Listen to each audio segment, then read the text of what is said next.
이제 그 순찰을 나가는 길에 이제 남쪽으로 갔어요. 그 계절이 봄이 늦봄 이런 이제 그 여름철이었어요. 근데 농사를 짓고 있는데 이 논두렁을 걸어가다 보니까 어느 한 농부가 2마리의 소를 결의에 넣어서 이제 농사를 이제 논을 이렇게 갈고 있어요. 한 마리는 황소가, 한 마리는 검정소였어요. 그래서 이 황희 이 암행 의사가 논두렁에 앉아서 한참 보다가 그 농부에게 이제 쉬는 시간에 와서 앉아 계시니까 물었어요. 어르신, 전 황소하고 검정소하고 어느 소가 더 잘 일합니까? 라고 물으니까 이 연세 높으신 어른이 하시는 말씀이 기속말로 귀에 살짝 대면서 예, 황소가 일을 잘합니다. 그 얘기를 하는 거예요. 그래서 황희 이 암행의사의 신출내기 젊은 이제 신임 이제 공무원이죠. 공무원이 아이고 어르신 그게 뭐 그래 중요하다고 그 뭐 조용하게 그래 기속말로 그걸 합니까? 라고 얘기하니까 그 노인 농부가 하시는 말씀이 검정소나 항소는 같이 일을 하는데 어느 한 소가 일을 더 잘한다라고 내가 크게 얘기하면 그 소가 듣고 마음이 아플 뿐만 아니라 그 다음부터는 일을 더 안 할 겁니다. 그 얘기를 듣고 이 황희 젊은 신임 공무원이 그 이후에는 어떠한 것도 쉽게 비난하거나 비판하지 않고 신중한 정사를 돌봄으로 무려 4명의 왕을 모신 그런 정성을 지냈다는 그런 이야기가 있어요. 성경 안에는 다니엘이라는 그런 위대한 국정의 지도자가 있었어요. 다니엘도 포로로 잡혀갔잖아요. 다니엘은 또 바벨론으로 포로 잡혀갔을 때 첫 번째 섬겼던 왕이 누구냐면 느부갓네살 왕이에요. 두 번째 왕이 누구냐면은 느부갓네살 왕의 아들인 벨살살 왕이었어요. 나라가 뒤집어져 버렸네요. 다시 말해서 바벨론이라는 나라가 멸망하고 페르시아 나라가 서면서 그때의 첫 번째 초대 왕이 누구냐면은 바로 다리오 왕이었어요. 다리오 왕 때에도 이 다니엘은 경질당하지 않고 계속 국정을 맡았던 사람이에요. 다리오 왕이 그 이후에 죽고 그의 대를 이은 사람이 누구냐면은 바로 고레스 왕이었어요. 마치 우리 조선 땅에 황희정성 같은 4명의 왕을 모셨던 그런 훌륭한 정성이 있었다면 성경 속에서는 다니엘 같은 훌륭한 정성이 있구나. 그러면 그분들의 다 공통점이 뭘까요? 그분의 공통점은 신중했어요. 신중했다는 거예요. 자, 우리 사랑 믿음의 성도들, 오늘 우리가 이 본문을 읽어보면 사도 바울이 바나바와 함께 1차 전도여행을 나가는데 이 1차 전도여행 중에 있었던 이야기. 자, 사도 바울 그 당시에 이 안디옥이라는 지명이 2개가 있었어요. 우리나라도 지명이 참 많은 그런 지명 중에 흔한 지명이 뭐냐면은 교동 혹은 교촌 혹은 교리 이렇게 해서 이 교자가 들어가는 동네는 어느 동네든지 다 있어요. 왜 그런지 아시죠? 그 교자라는 것은 항교가 있는 동네마다 거기는 교촌 혹은 교동 혹은 교리 이런 지명을 가지게 되어 있어요. 그런데 오늘 이 본문 속에도 동일한 지명이 장소는 다르지만 이름이 있어요. 지도를 보여주면 우리는 좀 더 선명하게 알 수가 있어요. 사도 바울이 처음으로 떠났던 곳이 어디냐? 안디옥 이쪽에 중간에 있는 안디옥. 여기에서 떠나서 다시 구브로 섬, 키프로스 섬으로 갔다가 다시 버가에로 올라가는데 그 버가로 올라가서 다시 위에 있는 비시디아 안디옥, 그러니까 안디옥이 두 개란 말이에요.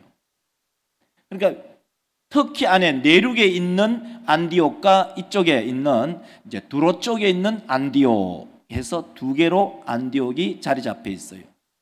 그래서 이 터키 안쪽에 있는 위쪽에 있는 안디옥을 비시디아 안디옥이라고 얘기하고 이쪽 반대편 이스라엘 위에 있는 요르단 쪽에 있는 이 도시를 가리켜서 수리아 안디옥이라고 얘기해요. 그래서 성경상에는 다 안디옥이라고 얘기하기 때문에 그 안디옥이 어디의 안디옥인가를 구별하기가 어려울 때가 있어요. 그래서 우리 성도들이 성경을 읽을 때 필요한 하나의 도구가 뭐냐면 지도예요. 지도도 평면 지도가 있기도 하지만 제가 알기로는 이스라엘 땅의 지도 중에는 이제 올록볼록한 입체적 지도가 있어요. 그게 얼마 하지도 않아요.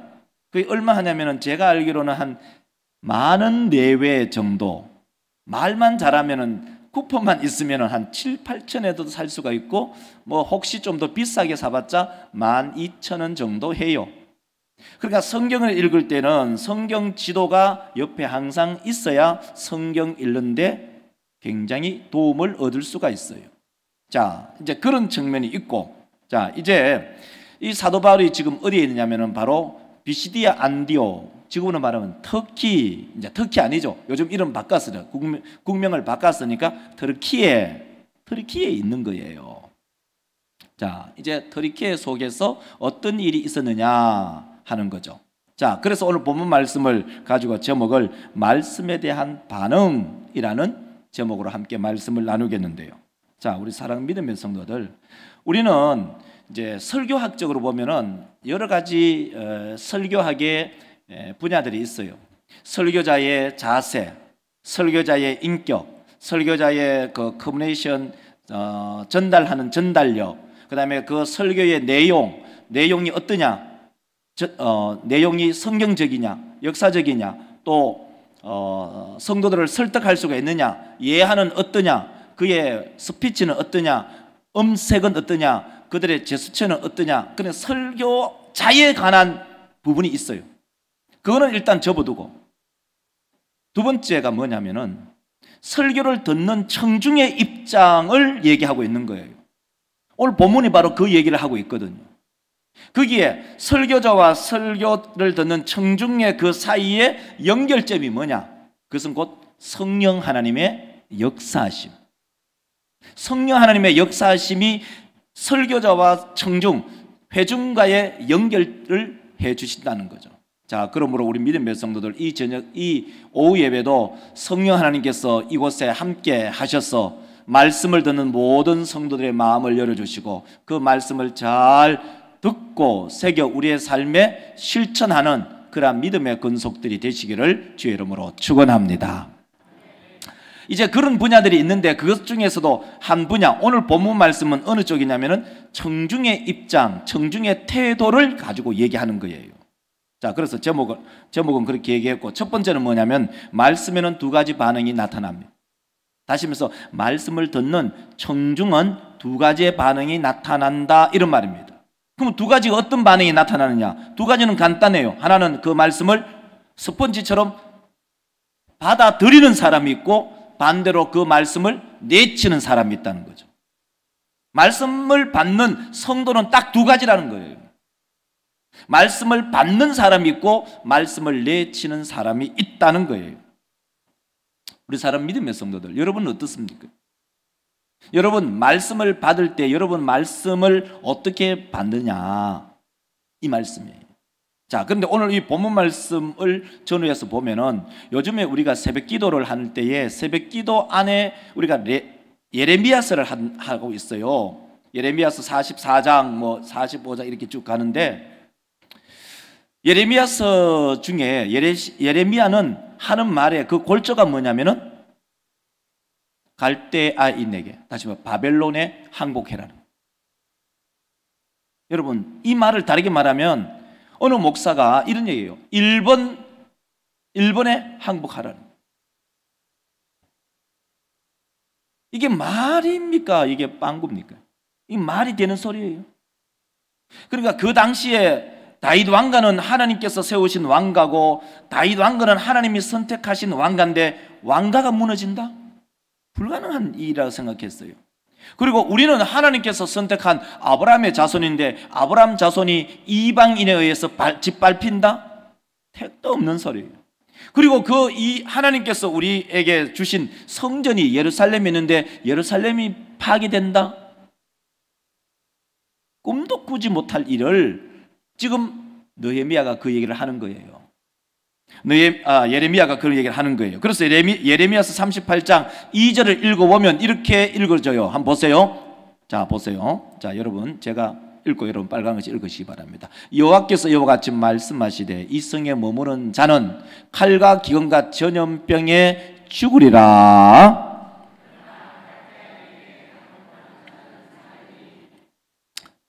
그는 노랑물을 얻음같이 자기의 목숨을 건지리라. 예레미야의 말이 뭐냐면 갈대아인에게 항복하는 자는 산다는 거예요. 이게 하나님의 말씀이에요. 여러분, 이 말씀 받아들일 수 있어요? 다시 말해서 우리 일본에 항복해야 된다.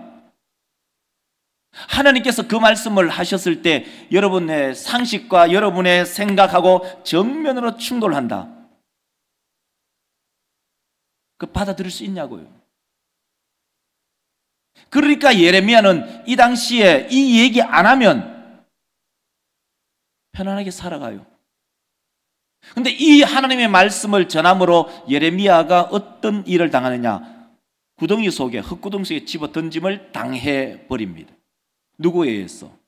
기득권자, 고관들에 의해서. 그래서 38장 4절에 보면 이렇게 말합니다. 한번 읽겠습니다. 이에, 자, 다시 읽겠습니다. 이에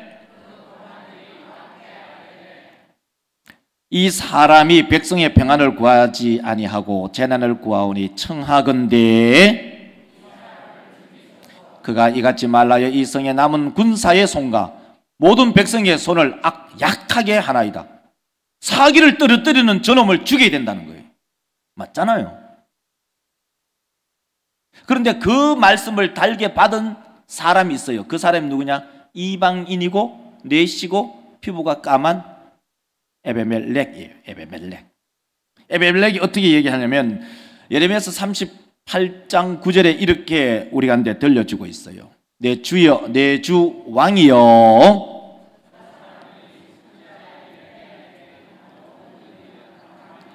성중에 떡이 떨어지거늘 적거늘 그들이 그를 구덩이에 던져 넣었으니 그가 거기에서 굶어 죽겠네요. 그를 건져야 됩니다. 딱 얘기합니다. 자, 이 말씀은 간단하게 이 말입니다. 예레미야는 하나님의 말씀을 받고 갈대아인들에게 항복해야 됩니다. 그래야 삽니다. 시드기야와 그와 함께 했던 그 왕들은, 고관들은 저놈은 우리 군사들의 사기를 떨어뜨리는 놈이니 저놈을 죽여야 됩니다. 그래서 임시적으로 저놈을 구덩이 속에 집어넣어 놓읍시다. 집어넣어 놓은 거예요. 근데 에비멜렉은 아닙니다. 하나님의 말씀을 전하는 그 예레미야를 그 구덩이에서 건져내야 합니다. 왜냐하면 이 성에 떡이 다 떨어져 가기 때문에 예레미야가 죽게 되었습니다. 그를 살려냅니다. 이제 여러분이 이제 결정하는 거죠. 하나님의 말씀이 내 상식과 내 생각과 내 관습과 나의 전통과 딱 정면으로 충돌되어서 왔을 때 그 말씀을 어떻게 대할 것인가? 어떤 반응을 보일 것인가? 참 어렵고도 어려운 문제입니다. 그래서 오늘 이 본문 말씀 중심어를 봐도 마찬가지고, 그리고 사도행전을 전체적으로 봐도 마찬가지입니다. 예를 또 들면은 이렇게 예를 들 수가 있죠. 그것은 바로 베드로가 설교했을 때와 스데반이 설교했을 때의 청중의 반응입니다. 자, 베드로가 설교를 먼저 하죠. 사도행전 2장에 보면은 2장 37절 읽겠습니다. 자, 사도 베드로가 설교했어요. 설교했을 때 청중들의 반응이에요. 보세요. 그들이 이 말을 듣고 베드로와 다른 사도들에게 물어 이르되 하거늘, 베드로의 설교를 듣고 마음이 찔려서 우리 어떻게 하지? 회개의 마음, 돌이키는 마음으로 갔어요. 스데반이 설교합니다. 스데반이 설교할 때는 사도행전 7장 54절에 이렇게 우리 가운데 들려주고 있어요. 스데반이 설교합니다. 그들이 이 말을 듣고 그를 향하여 이빨을, 그죠? 이빨을 갈아요. 이걸 표로 보여주면 좀 더 선명하게 볼 수가 있어요. 아니요, 그 다음에 표죠. 그 다음에 표. 이게 아니고 그 다음에 표. 설교를 따라와 주세요. 예, 그렇죠. 하나님의 말씀이 선포되었을 때 베드로와 스데반의 두 사람의 설교를 듣는 청중의 반응이에요. 똑같이 마음에 찔리죠. 베드로의 설교를 들었을 때 마음이 찔리고 스데반의 설교를 들었을 때도 마음이 찔렸어요. 베드로의 설교를 듣고 그들의 청중들의 반응이 뭐냐면 회개, 마음이 찔려서 우리가 어찌할꼬 회개, 하나님께로 돌아가는. 근데 스데반의 설교를 듣고는 마음이 찔려서 이빨을 갈아요. 이게 뭐냐면은 청중의 반응이에요. 청중의 반응. 그러니까 현대 설교학에 있어서는요, 옛날에 우리 어른들, 원로장님들, 은퇴장님들 설교 들었을 때 설교는 뭐냐? 설교를 딱 정리할 때 한마디로 설교는 선포다, 이렇게 딱 설교를 정리했어요. 우리 다 김덕신 목사님으로부터 설교학을 배운 사람들이거든요. 근데 지금 설교학에서 설교란 무엇인가? 설교란 청중을 설득하는 것이다, 이렇게 정의해요. 청중을 설득해야 된다는 거예요. 이게 얼마나 큰 차이예요.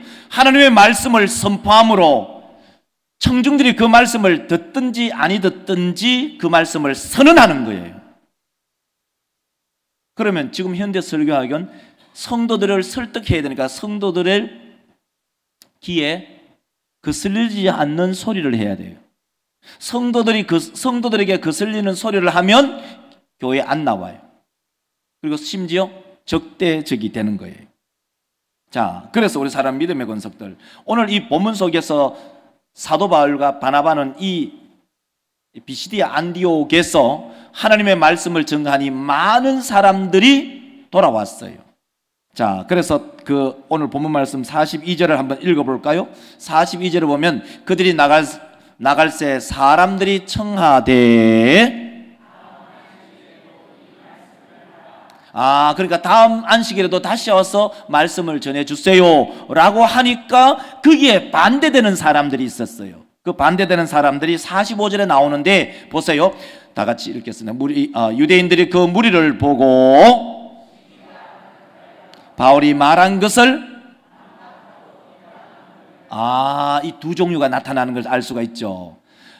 안식일에 사도 바울이 하나님의 말씀을 전가하니 다음 안식일에도 와서 말씀 전해주세요 라고 하는 사람이 있는 반면에 이 45절에서는 시기가 가득해가지고 반박하고 비방한다, 이 얘기를 우리가 한테 들려주고 있잖아요. 완전히 다르다는 거예요, 이게. 자, 그러면 이제 여러분에게 질문해야죠. 여러분은 하나님의 말씀을 들을 때 어떤 마음이 생기나요? 여러분이 회중석에 앉아서, 저도 설교자일 때가 있고 때로는 회중에 앉을 때가 있어요. 내가 저 말씀이 나한테 부딪히는 말씀이다 라고 하면 그 말씀을 받아치나요? 그것을 아멘으로 받아들이나요? 참, 이것은 여러분이 결정할 문제예요. 여러분이 각자가 결정할 문제예요. 이것은 매 예배 가운데, 매 설교마다 여러분이 결정해야 될 부분이라고요.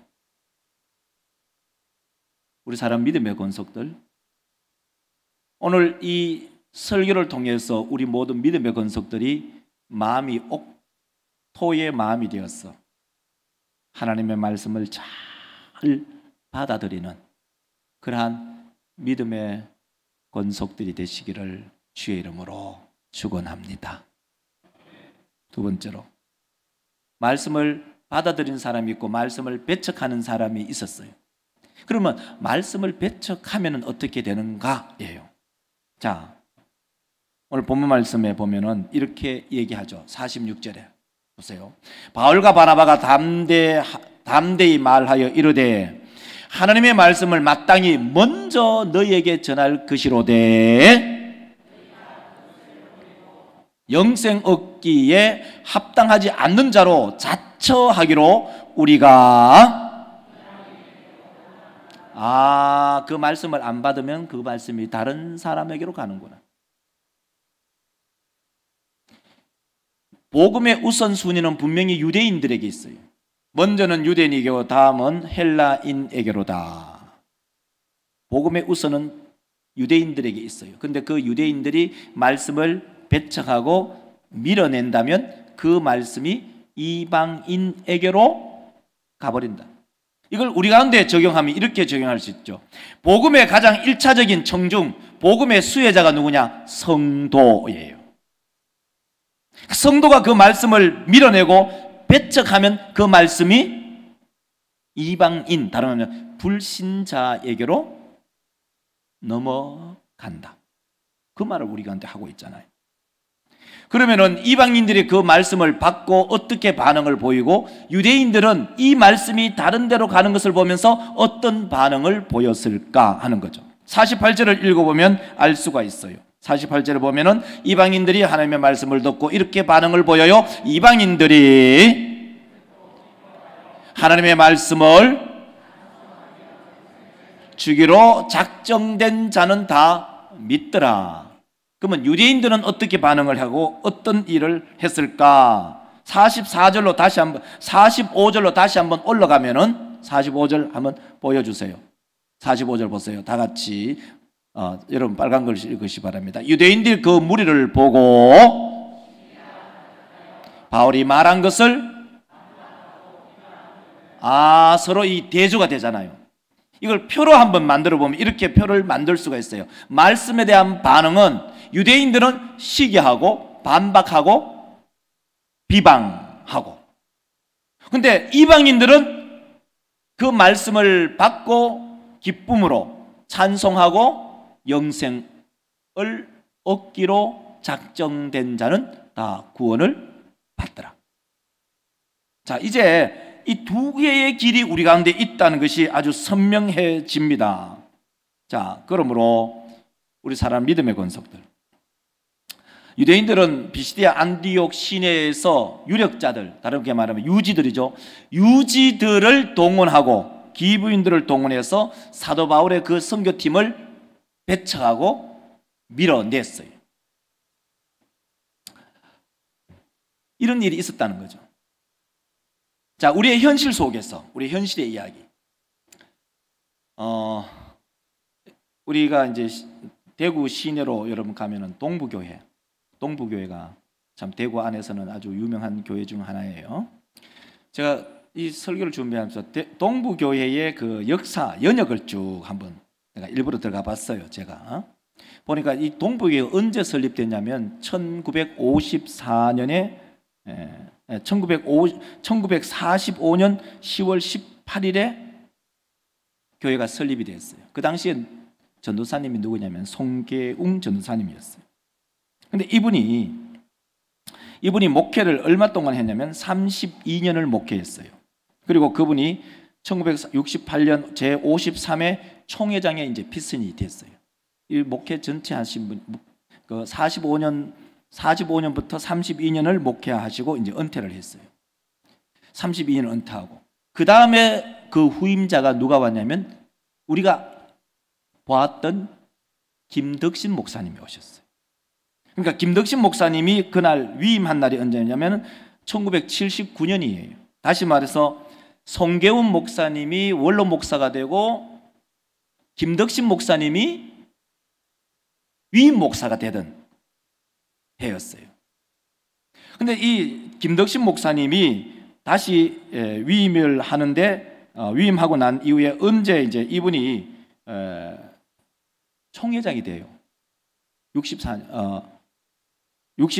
1979년도에 64회 제64회 지금 올해 총회가 언제냐면 109회예요. 109회. 그러니까 64회 때에 이분이 총회장이 되고 김덕신 목사님이 24년을 동북에서 목회를 했어요. 그리고 그 이후에 오신 분이 누구냐? 제가 그때 중로에 있었죠. 부목사 때예요. 그때에 김서택 목사님이 오셨어요. 그게 언제냐? 2000년도였어요. 제가 2000년부터 2005년까지 대구 중로에 있었거든요. 지금 김석택 목사님이 이제 곧 은퇴를 하신다는 그런 말이 있어요. 제가 이 생각이 들었어요. 교회가 80년 됐어요. 80년. 80년 됐는데 목회자는 3분이에요. 우리 경청로회 안에는 100년 된 교회가 제가 한 송림교회 있을 때 그때 카운트를 해봤을 때 16개 교회였어요. 16교회. 지금은 100년 된 교회가 저도 20년 되니까 훨씬 100년 된 교회가 많아졌겠죠. 이런 생각했어요. 목회자도 훌륭하고 성도도 훌륭해야 그 교회가 성장하고 부흥하는 거예요. 때로는 이런 생각도 해요. 저희 형님도 한 교회에서 42년을 목회를 했는데 목사가 좀 못나도 성도가 훌륭하면 그 교회가 성장하는 거예요. 김종인 목사님이 사임하면서 인사하면서 나가면서 한마디 딱 하는 게 제 귀에 딱 남아있는 것이 뭐냐면 우리 성도들이 많이 기다려 주셨다. 많이 기다려 주셨다. 감사하다.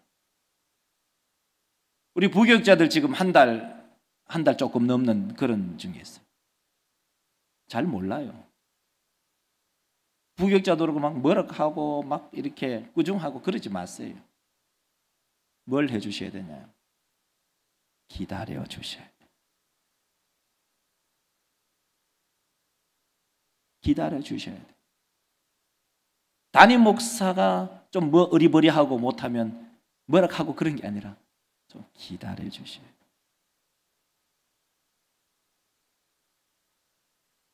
우리 사람 믿음의 성도들, 저는 우리 동부시찰 안에 교회 여러 교회 중에 참 신천교회 보세요. 이덕수 목사님도 훌륭하시지만 그 신천교회 텃밭이 좋아요. 그렇게 만드신 분도 이덕수 목사님이시고 성도들이 그렇게 협조해 주신 것도 신천교회 성도들이. 육동교회 보세요. 거기에 손원영 목사님이 오래오래 목회를 하셨잖아요. 손원영 목사님 훌륭할 수도 있죠. 그런데 더 훌륭한 분이 누구냐? 성도들이. 성도들. 김종인 목사님 말씀처럼 기다려 주신 거죠. 세상에 정자 좋고 물 좋은 데는 없어요. 여러분, 수많은 목회자들 우리 교회에 있어 봤잖아요. 어떤 목사는 설교를 잘한다, 어떤 목사는 입담이 좋다, 어떤 목사는 잘생겼다, 어떤 목사는 정감이 있다, 어떤 목사는 돈을 잘 쓴다, 어떤 목사는 깔끔하다, 어떤 목사는 화통하다. 수많은 것을 다 합쳐야만이 완전체가 될 거예요.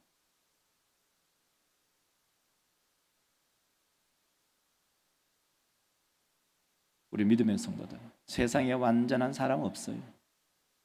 이 부분이 조금 괜찮으면 이 부분이 좀 못하고, 이 부분이 좀 괜찮으면 이 부분이 못하고.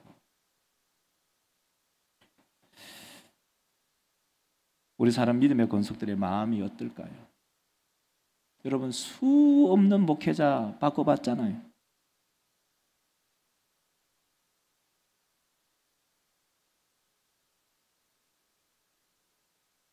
바꿔봤잖아요. 여러분, 교회 연역 뭡니까? 그거 뭡니까? 우리 그 뭐죠? 그 연역 그 뭐죠? 저 요람 안에 보면 알잖아요.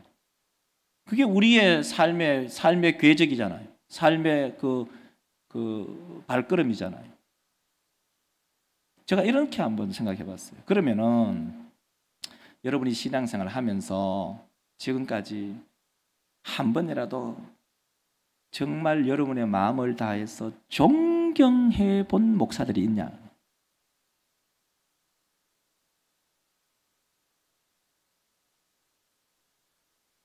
지금까지 지나온 여러분이 많은 목회자를 경험해 봤잖아요. 지금까지 경험해 오면서 정말 내가 존경하고 사랑할 만한 목회자가 있었는가?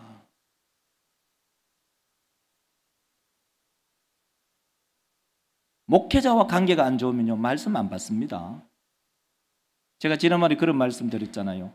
교과목 가르치는 그 선생이 싫으면 그 교과목이 싫어요. 허선생님이 가르치는 교과목이 있어요. 우리 경산여고, 네, 여기 자연 앞에. 선생님이 좋으면 그 교과목이 좋아요. 선생님이 싫으면 그 교과목이 싫어요. 똑같은 원리예요. 여러분은 어떻게 말씀을 받나요? 이제 그게 이제 마음의 자세. 여러분 신앙생활 딸랑 모태신앙부터 0살부터 50년, 60년, 70년, 80년 신앙생활 해보시면서 여러분의 마음에 정말 존경하고 사랑하는 그런 목회자가 누구인가요?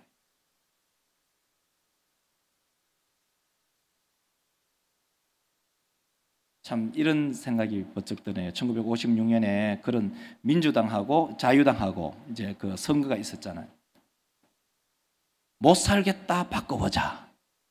그 구호가 있었어요.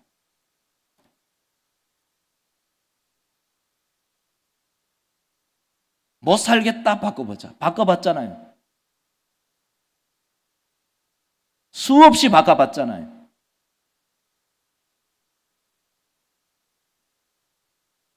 바꿔봤잖아요.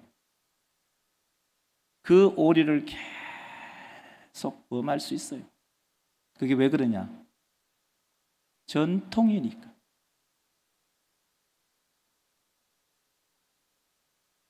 전통이잖아요. 그게 교회의 영적인 분위기. 그게 어떻게 보면 몸에 딱 배어 있는 거예요.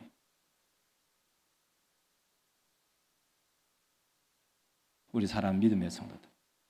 결국 그것은 어디에 천착되느냐? 말씀을 어떻게 받느냐? 배척하느냐? 다 같이 천사처럼 앉아있지만 그 생각은요, 천차만별입니다. 마치 온탕과 냉탕과 같은 천차만별의 회중들이 앉아있어요. 그래서 이제 이 본문 속으로 다시 들어오면 사도 바울이 어떻게 말씀을 배척하는 사람들에게 응대할까? 오늘 51절을 이렇게 얘기하잖아요. 51절 보십시오. 자, 여러분 빨간 것이 읽으십시오. 두 사람이 그들을 향하여 이고니오로 가버립니다. 근데요, 이 교회, 다시 말해서 이 사도행전 속에 정말 기가 막힌 하나의 예가 있었어요. 여러분 사도행전 19장을 여러분 성경책을 한번 뒤져 보실래요? 펴놨으면 한 장만 딱 넘기면 한 두세 장만 넘기면 돼요. 19장을 읽어보면 19장 1절을 한 절만 읽어보도록 할게요. 사도행전 19장 1절을 한번 읽어보도록 해요. 자, 한번 다 같이 합독하겠습니다. 합독합니다. 아볼라가 고린도에 있을 때에 바울이 윗지방을 다녀 에베소에 와서 어떤 제자를 만나. 자, 이 말은 무슨 말이냐면 아볼라가 고린도에서 목회를 했다 이런 말이에요. 고린도 교회가 짜글짜글한 고린도 전서 읽어보면 알잖아요. 거기는 음란의 문제, 사도권의 부정의 문제, 성찬의 문제, 은사의 문제, 간음의 문제, 법정 문제, 수많은 문제들이 바글바글한 그런 교회에 아볼로가 목회를 하고 왔어요. 목회를 했다고요. 근데 목회를 하는데 그 목회지에서 일종의 쫓겨나간 거예요. 근데 그 다음에 사도 바울이 아볼로 당신 고린도 교회 가서 목회 좀 해봐라 라고 얘기했을 때에 아볼로의 명언이 있어요. 그게 어디 있냐? 바로 고린도전서 16장 12절에 나타나요. 한번 보세요. 형제 아볼로에 대하여는 그에게 형제들과 함께 너희에게 가라고 내가 많이 권하였으되 기회가 있으면 가리라. 아볼로가 뭐라고 하냐면 지금은 갈 뜻이 1도 없다. 이걸 성경에 기록해다는 거예요. 이걸 다르게 표현할까요? 우리 남자들은 군 입대를 논산훈련소로 많이 입대를 했어요. 논산훈련소에서 훈련을 고되게 받으면 이런 말을 해요. 논산훈련소 쪽은 오줌도 누기 싫다. 우리 며느리와 시어머니 이야기 같으면 이런 거예요. 시어머니가 진절머리가 나는 거예요. 그러니까 시자 들어가는 것은 무조건 싫은 거예요. 도레미파솔라 시 없이 도로 넘어가는 거예요. 시금치도 싫은 거예요. 무조건 시자는 다 싫은 거예요. 아볼로 마음이 무슨 말인지 알아요? 아볼로는 난 고린도 교회 쪽에 고린도 쪽 보고 오줌도 누기 싫다는 거예요.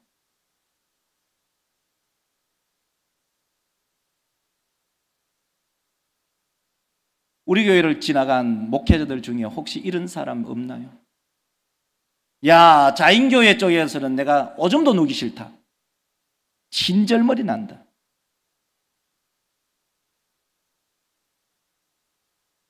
물론 그런 사람이 한 분도 없겠지만 혹시 그런 사람이 있을 수도 있다는 거예요. 이 지상교회가 이런 교회예요. 아볼로는 고린도 쪽에 목회하러 가라고 하니까 나는 지금은 갈 마음이 1도 없다. 전혀 없다. 난 죽어도 못 간다. 왜 그럴까요? 고린도 교회 성도들이 아볼로의 그 영적인 지도를 배척했기 때문에.